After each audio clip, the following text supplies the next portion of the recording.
कबीर ने कहा है, निंदक नियरे राखिए आंगन कुटी छवाया। जिनने भी जीवन के सागर में गहरी डुबकी लगाई और मोतियों के साथ इस मोती को वे सभी खोज लाए। बुद्ध का पहला सूत्र आज के लिए है, निधियों को बतलाने वाले के समान अपने दोष दिखलाने वाला मिल जाए तो उस वाक्ताडन करने वाले मेधावी पुरुष की संगति करनी चाहिए, क्योंकि वैसे की संगति करने से ही कल्याण होता है, कभी अकल्याण नहीं। साधारणतः हम उसकी संगति करना चाहते हैं जो हमारी प्रशंसा करे। प्रशंसा से अहंकार भरता है। कोई कहे कि हम सुंदर हैं, कोई कहे कि हम शुभ हैं, कोई कहे कि हम श्रेष्ठ हैं। सुख मिलता है, लेकिन सुख बड़ा महंगा है, क्योंकि जो हम नहीं हैं, यदि हमने मान लिया कि हम हैं, तो होने के सब द्वार बंद हो जाएंगे। और कौन सुंदर हो पाता है? सुंदर होने के रास्ते पर हो सकते हैं। यह मार्ग ऐसा नहीं कि इसकी मंजिल आती हो। सुंदर से सुंदरतर होते जाते हैं, लेकिन सुंदर तो कोई कभी नहीं हो पाता। श्रेष्ठतर से श्रेष्ठतर होते चले जाते हैं, लेकिन श्रेष्ठ तो कोई कभी नहीं हो पाता। यात्रा है, लेकिन प्रशंसा करने वाला ऐसी भ्रांति दे देता है कि मंजिल आ गई। प्रशंसा करने वाले से सावधान रहना। उस पर भरोसा मत कर लेना। उस पर भरोसा किया कि भटके। यद्यपि मन कहेगा मान लो, क्योंकि इतनी सस्ती श्रेष्ठता मिलती हो, इतने सस्ते में सौंदर्य सत्य मिलता हो, कौन ना समझ इनकार करेगा। मुफ्त में ही मिलता हो, बिना मांगे मिलता हो, कोई अपने से आकर तुम्हारी प्रशंसा करता हो, कौन इनकार करता है। तुमने कभी ख्याल किया, जब कोई तुम्हारी प्रशंसा करने लगता है, इनकार करना भी चाहो तो करते नहीं बन पड़ता। लेकिन ध्यान रखना, जब भी कोई तुम्हारी प्रशंसा करता है, तभी तुम भीतर अपने एक अपराध भाव भी अनुभव करोगे। तुमने वह स्वीकार कर लिया जो तुम नहीं हो। तुमने सस्ते में कीर्ति चाही। तुमने बिना कुछ चुकाए, बिना मूल्य दिए स्तुति चाही। इसलिए तो दुनिया में खुशामद इतनी कारगर होती है, क्योंकि कोई भी इनकार नहीं कर पाता। कुरूप से कुरूप आदमी से कहो तुम सुंदर हो, इनकार न कर पाएगा। बुरे से बुरे आदमी से कहो तुम साधु हो, इनकार न कर पाएगा। लेकिन जो तुमसे साधु कह रहा है, जो तुम्हें भला बता रहा है, उसके अपने प्रयोजन हैं। वह तुमसे कुछ पाना चाहता है। यह मत सोचना कि यह प्रशंसा मुफ्त में ही मिल रही है। अभी मुफ्त में दिखाई पड़ती होगी, थोड़ी ही देर में समझ में आएगा मुफ्त में नहीं थी, इसका मूल्य चुकाना ही पड़ेगा। और बाहर के मूल्य तो ठीक है कि कुछ रुपए उधार ले जाएगा वह आदमी, या किसी पद की तुमसे आकांक्षा करेगा, या नौकरी की प्रार्थना करेगा, या अदालत में झूठी गवाही दिलवाएगा। ये तो सब छोटी बातें हैं। बड़ा भयंकर मूल्य तुम चुका रहे हो, वही कि कहीं तुम्हें उसकी बात पर भरोसा आ गया तो तुम सदा के लिए भटक जाओगे, क्योंकि तुमने उस संपदा में भरोसा कर लिया जो तुम्हारे पास नहीं है। अब तुम खोजोगे क्यों? ये तो ऐसे हुआ जैसे किसी भिखारी को भरोसा आ गया कि वह सम्राट है। ये तो ऐसे हुआ जैसे किसी बीमार को भरोसा आ गया कि वह स्वस्थ है। ये तो आंख बंद करना हुआ। ये तो आत्मघात हुआ। ये बहुत महंगा सौदा है। प्रशंसा करने वाले से सावधान रहना, क्योंकि प्रशंसा करने वाले से हित तो कभी हो ही नहीं सकता, अहित ही होगा। थोड़ा समझो, प्रशंसा तभी प्रशंसा जैसी मालूम होती है जब तुम जैसे नहीं हो वह तुम्हें वैसा बतलाए। अगर वह उतना ही कहे जितना तुम हो, तो उसमें तो कुछ प्रशंसा होती नहीं, तथ्य का वक्तव्य होता है, उससे तुम प्रसन्न न होगे। काने को काना कह देने से काना प्रसन्न न होगा, तथ्य का तो स्वीकार है। काने को तो कहो कि कितनी सुंदर आंखें हैं तुम्हारी, अंधे को कहो नयन सुख, तब प्रशंसा होगी। प्रशंसा सदा ही झूठ है। झूठ हो तभी तुम प्रसन्न होते हो प्रशंसा से। अगर सच हो तो प्रशंसा में प्रशंसा जैसा क्या रहा। अगर तुमने गुलाब के फूल को कहा कोमल हो, तो कौन सी प्रशंसा हुई? हाँ, जब तुम कांटे को कहते हो कोमल हो, तब कांटा प्रसन्न होता है। प्रशंसा से तुम तभी प्रसन्न होते हो जब कुछ ऐसा कहा गया हो जो तुम सदा से चाहते थे कि हो, लेकिन है नहीं। झूठ ही सुख देता है प्रशंसा में, और उस प्रशंसा से बढ़ता है तुम्हारे भीतर अहंकार, दर्प, अभिमान। अभिमान तुम्हारे जीवन की सारी झूठ का जोड़ है, निचोड़ है। हजार हजार तरह के झूठ इकट्ठे करके अहंकार खड़ा करना पड़ता है। अहंकार सब झूठों का जोड़ है, भवन है, महल है। ईंट ईंट झूठ इकट्ठा करो, तब कहीं अहंकार का महल बनता है। और प्रशंसा ऐसे ही है, जैसे गुब्बारे को हवा फुला देती है, ऐसे ही प्रशंसा तुम्हें फुला देती है। लेकिन ध्यान रखना, जितना गुब्बारा फूलता है उतना ही फूटने के करीब पहुंचता है। जितना ज्यादा फूलता है उतनी मौत करीब आने लगती है। जितना फूलने में प्रसन्न हो रहा है उतनी ही कब्र के निकट पहुंच रहा है, जीवन से दूर जा रहा है, मौत के करीब आ रहा है। अहंकार गुब्बारे की तरह है, जितना फूलता जाता है उतना ही कमजोर, उतना ही अब टूटा तक टूटा होने लगता है। सभी बुद्ध पुरुषों ने कहा है, प्रशंसा के प्रति कान बंद कर लेना, उससे हित न होगा। निंदा के प्रति कान बंद मत करना, आलोचना के प्रति कान बंद मत करना, उससे लाभ ही हो सकता है, हानि कुछ भी नहीं हो सकती। क्यों लाभ हो सकता है? क्योंकि निंदा करने वाला अगर झूठ बोले तो कुछ हर्जा नहीं, क्योंकि उसके झूठ में कौन भरोसा करेगा। निंदा के तो सच में भी भरोसा करने का मन नहीं होता। सच्चे आदमी को निंदक झूठा कहे, सच्चा आदमी मुस्कुराकर निकल जाएगा। इस बात में कोई बल ही नहीं है, ये बात ही व्यर्थ है। इस पर 2 क्षण सोचने का कोई कारण नहीं, इस पर क्रोधित होने की तो कोई बात ही नहीं उठती। ध्यान रखना, जब तुम किसी को झूठा कहो और वह क्रोधित हो जाए तो समझना कि तुमने कोई गांठ छू दी, तुमने कोई घाव छू दिया, तुमने कोई सत्य पर हाथ रख दिया। जब वह अप्रभावित रह जाए तो समझ लेना कि तुमने कुछ झूठ कहा। चोर को चोर कहो तो बेचैन होता है, अचोर को चोर कहने से बेचैनी क्यों होगी?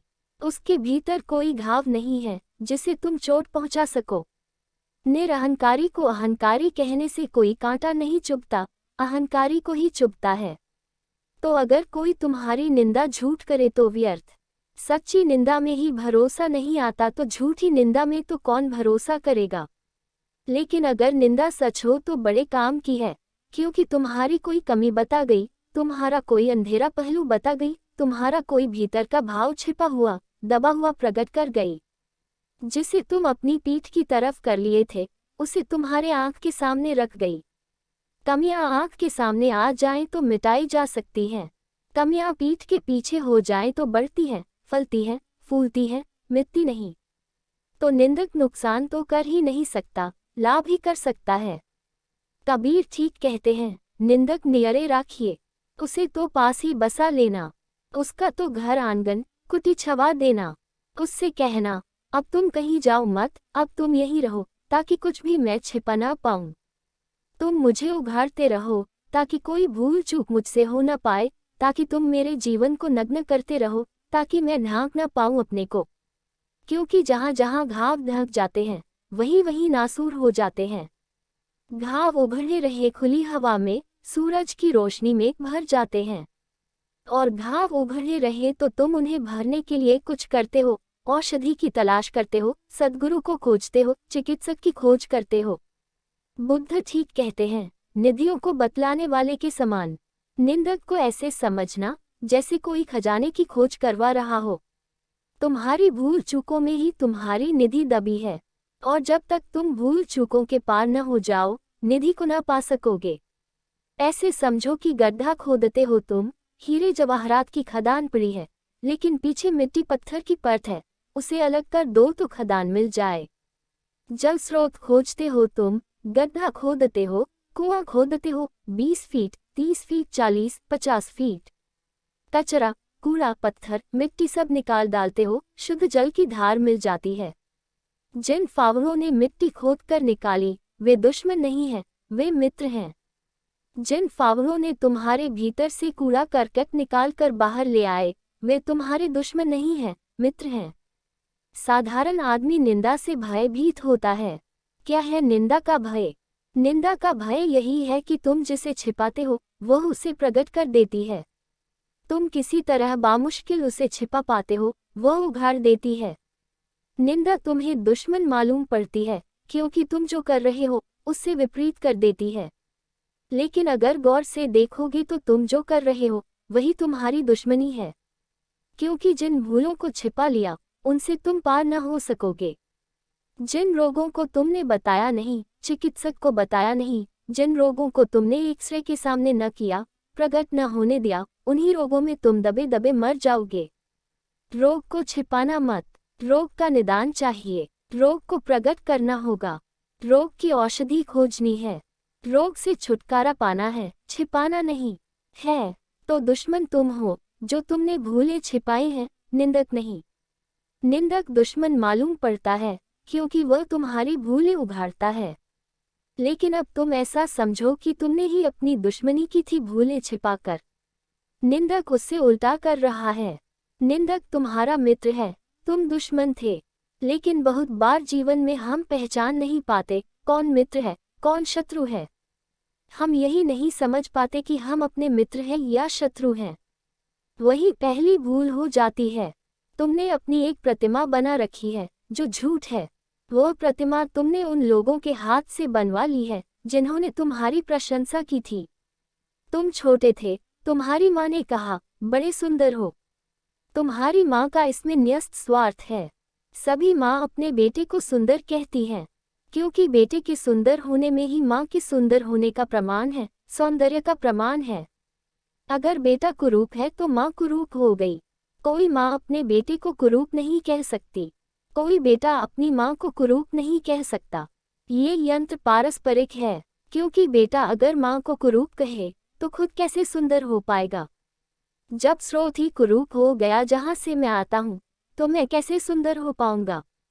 तो हर बेटा अपनी माँ को सुंदर कहता है, हर माँ अपने बेटे को सुंदर कहती है। हर माँ अपने बेटे को लाल बताती है, हीरे जवाहरात बताती है। कारण है, बेटा फल है और अगर फल कड़वा निकल गया तो वृक्ष नीम का हो गया। अगर फल जहरीला निकल गया तो स्रोत जहर का हो गया। माँ का अहंकार दांव पर लगा है बेटे में, बाप का अहंकार दांव पर लगा है बेटे में। तुम जरा माँ और पिताओं की बातें सुनो।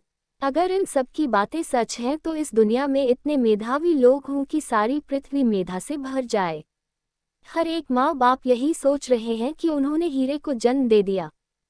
फिर कहाँ ये हीरे खो जाते हैं, फिर इन हीरों का कोई पता नहीं चलता। ये हीरे और हीरों को जन्म देने लगते हैं, इनके हीरे होने का कुछ पता नहीं चलता। जिंदगी कूड़े करकट से भरती चली जाती है। ध्यान रखना, तुम्हारी माँ ने तुम्हें एक वहम दे दिया होगा कि तुम बड़े सुंदर हो। तुम्हारे पिता ने तुम्हें वहम दे दिया होगा कि तुम बड़े बुद्धिमान हो। बाप धक्के देता रहता है कि प्रथम आओ परीक्षा में। बाप का अहंकार दांव पर लगा है। तुम्हारा ही नहीं है सवाल, बच्चे ही परीक्षा नहीं दे रहे हैं, माँ बाप परीक्षा। माँ बाप की परीक्षा हुई जा रही है। जब तुम घर आते हो और असफल होकर आते हो तो माँ बाप दुखी हो जाते हैं तुमसे भी ज्यादा। तुमने उनकी प्रतिमा खंडित कर दी। तुम जब कुछ दुष्कर्म करते हो, कुछ बुरा काम करते हो, तो माँ बाप इसलिए दुखी नहीं होते कि तुमने बुरा काम किया, दुख का कारण अहंकार है। अगर तुम्हारा दुष्कर्म छिपा रह जाए तो कोई हर्जा नहीं। माँ बाप भी चेष्टा करते हैं कि तुम्हारा दुष्कर्म पता न चल जाए। छिप जाए तो ठीक, पता चलने से कष्ट होता है, अहंकार को चोट लगती है। मेरा बेटा मुल्ला नसरुद्दीन का बेटा बड़ी बेहूदी गालियां देता है और बड़ी लज्जत से। वह बाप से ही सीखा है। बाप भी बड़े कुशल हैं गालियां देने में। बेटा उनसे भी आगे निकल गया। अक्सर बेटे बाप से आगे निकल जाते हैं। बहुत बार मैंने नसरुद्दीन को कहा कि यह बेटा तुम्हें झंझट में डालेगा। फिर उसके स्कूल जाने का वक्त आ गया तो मैंने कहा, अब क्या करोगे? उसने कहा, तरकीब खोज ली है। उसने लड़के के कोट के कॉलर पर लिख दिया, इस लड़के के विचार अपने हैं, परिवार वालों से उनका कोई संबंध नहीं। ऐसे कहीं बच सकोगे। बेटे की गालियां बाप की गालियों का प्रमाण हो जाएंगी। बेटे के सत्कर्म बाप के सत्कर्मों का प्रमाण हो जाएंगे। जो सत्कर्म बाप ने खुद नहीं किए, वे भी वह चाहता है बेटा करे। बाप बेटों से बड़ी अपेक्षाएं रखते हैं। जो खुद पूरी नहीं कर पाए, वे सभी महत्वाकांक्षाएं रखते हैं। ये ही तुम्हें तुम्हारा पहला अहंकार देते हैं। फिर इस अहंकार को लेकर तुम जिंदगी भर जीते हो। फिर तुम इकट्ठे करते रहते हो। जहाँ से भी प्रशंसा मिल जाती है, जो भी तुम्हारी पीठ ठोंक देता है, उसे तुम इकट्ठा कर लेते हो। और जो भी तुम्हारी निंदा करता है, वह दुश्मन है, वह मित्र नहीं, वह शत्रु है। धीरे धीरे इन्हीं झूठों के सहारे तुम अपनी एक प्रतिमा निर्मित करते हो। वह प्रतिमा बुनियादी रूप से गलत है। इसलिए जब तुम्हारी कोई निंदा करता है, उस प्रतिमा के विपरीत पड़ती है निंदा, प्रतिमा खंडित होती है, उससे बेचैनी होती है। लेकिन बुद्ध पुरुष कहते हैं, उस बेचैनी को सह लेना, उस कष्ट को सह लेना, उस अशांति को झेल लेना। वह अशांति, वह कष्ट, वह बेचैनी उपयोगी है। इस प्रतिमा को गिर ही जाने देना, इसे एक बार खंडित हो ही जाने देना, ताकि तथ्य साफ हो सके। और ध्यान रखना, सत्य तक वही पहुंचता है जो पहले तथ्य तक पहुंच जाए। अगर तथ्यों से ही तुम अपने को झुठला रहे हो, तो परम सत्य तक तुम कभी भी न पहुंच पाओगे। निधियों को बतलाने वाले के समान अपने दोष दिखलाने वाला मिल जाए तो उस वाक्ताडन करने वाले मेधावी पुरुष की संगति करनी चाहिए। बुद्ध कहते हैं, मेधावी पुरुष मजाक में कह रहे हैं। बड़ा गहरा व्यंग किया है। वे कह रहे हैं, उस महापुरुष का सत्संग करना चाहिए, उस प्रतिभाशाली का सत्संग करना चाहिए। उसे प्रतिभाशाली कह रहे हैं वे मजाक में, क्योंकि तुम्हारे दोष तो वह देख लेता है, अपने नहीं देख पाता, बड़ा प्रतिभाशाली है। उसकी आंखें दुनिया भर की भूल चूक खोज लेती हैं, सिर्फ अपनी भूल चूक नहीं खोज पाती। तुम उसका लाभ ले लेना। अपनी कुशलता का लाभ वह खुद नहीं ले पा रहा है। अगर इतनी ही खोज उसने अपने दोषों की होती तो जीवन रोशनियों से भर गया होता। अंधेरे कभी के मिट गए होते उसके, फूल खिल गए होते उसकी जिंदगी में। लेकिन उस प्रतिभा का उपयोग वह अपने लिए नहीं कर पाया है। तुम कर लेना, तुम मत चूक जाना। तुम उसकी प्रतिभा का पूरा पूरा फायदा ले लेना। मैंने सुना है, चीन में एक बहुत बड़ा चित्रकार हुआ। वह अपने आलोचक को, अपने बड़े से बड़े आलोचक को, जब भी वह चित्र बनाता था तो उसे पहले बुलाकर दिखा लेता था, तभी किसी और को दिखाता था। वह आलोचक भी कोई साधारण आलोचक न था, वह भूल चूक खोज ही लेता था। चित्रकार उसे धन्यवाद देता, फिर ठीक करने में लग जाता। कभी कभी ऐसा भी हुआ कि वर्षों लग जाते, लेकिन जब तक आलोचक तृप्त न हो जाता, तब तक वह चित्रकार चित्र को बाहर न जाने देता। उसके चित्र आज भी महिमापूर्ण हैं। उसके चित्र ऐसे हैं कि उनमें भूल खोजनी कठिन है। उसने खुद ही वह मौका न छोड़ा। लेकिन धीरे धीरे आलोचक को ये ख्याल आया कि मैं अपनी जिंदगी व्यर्थ ही गंवा रहा हूँ। इस आदमी के चित्रों की आलोचना कर करके मैं क्या पा रहा हूँ। इतनी मेहनत से मैं खुद ही चित्रकार हो गया होता, लेकिन तब तक बड़ी देर हो चुकी थी। प्रतिभा का उपयोग कर लेना।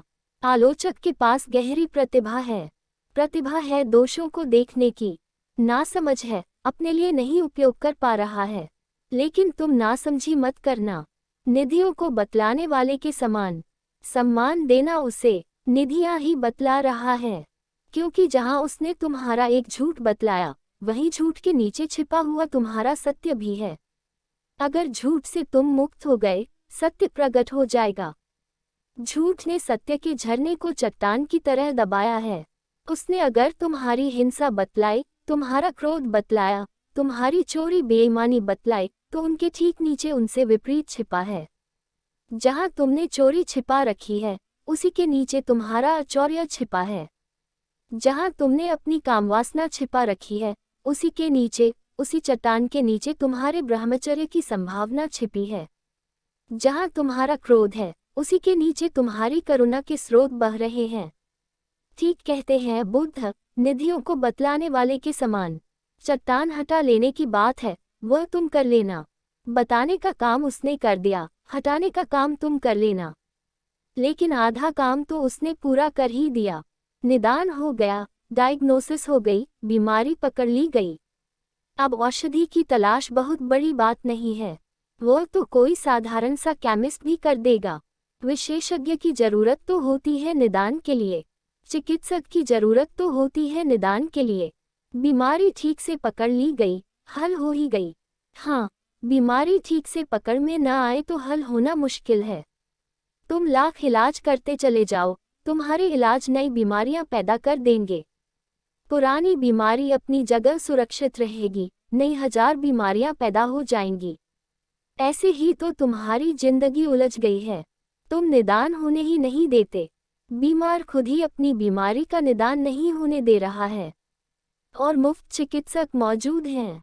उन मेधावी पुरुषों की मेधा का उपयोग कर लेना। कहीं ऐसा न हो कि तुम्हारे उपयोग करने के पहले वे खुद ही अपने उपयोग में लग जाएं और तुम्हारी चिंता छोड़ दें। नहीं, आंगन कुटी छवा लेना, उन्हें अपने पास ही बसा लेना, क्योंकि वैसी संगति से कल्याण ही होता है, कभी अकल्याण नहीं होता। और ध्यान रखना, कभी ऐसा मत मान लेना कि तुम पूरे हो गए हो, वह भ्रांति है। कोई कभी पूरा नहीं होता। जीवन सतत गति है, जीवन यात्रा है, यात्रा ही मंजिल है। इसलिए याद रखना, जो भी तुम हो गए हो, बहुत कुछ होने को सदा बाकी है। क्यों सास के पर्दे में मस्तूर हो ले तेरी, गुंचा है अगर गुल हो, गुल है तो गुलिस्तां हो। अगर अभी कली की तरह है तू तो फूल बन, अगर फूल की तरह है तो पूरे वसंत की ऋतु बन। यात्रा ही यात्रा है। सास के पर्दे में कहीं तेरी लय दबी न रह जाए, कहीं वीणा के तारों में छुपी न रह जाए। क्यों सास के पर्दे में मस्तूर हो ले तेरी, जो तुम्हारी निंदा करे, आलोचना करे, जो तुम्हारे तारों को छेड़े, ऐसा मत सोचना कि दुश्मन है, ऐसा मत सोचना कि उसने तुम्हारी नींद बिगाड़ी। उसने तुम्हारे भीतर कुछ जगाया। वह नासमझ है, पागल है। इतनी ही मेहनत से उसके खुद के तार जग जाते, इतनी ही मेहनत से उसकी खुद की वीणा नाच उठती, लेकिन तुम तो उपयोग कर ही लेना। अकारण प्रभु की अनुकंपा हुई है कि निंदक तुम्हें मिल गया है। तुम इस प्रसाद को ऐसे ही मत छोड़ देना, तुम इस प्रसाद का पूरा भोग लगा लेना। ध्यान रखना, अगर तुमने अपने को प्रशंसा में ही ढांक कर बचाया तो तुम ऐसे पौधे होगे जिसको न तो धूप लगी, न हवा के झोंके लगे, न आंधियों ने घेरा, न जिसकी छाती पर बादल गरजे और बिजलियां चमकी।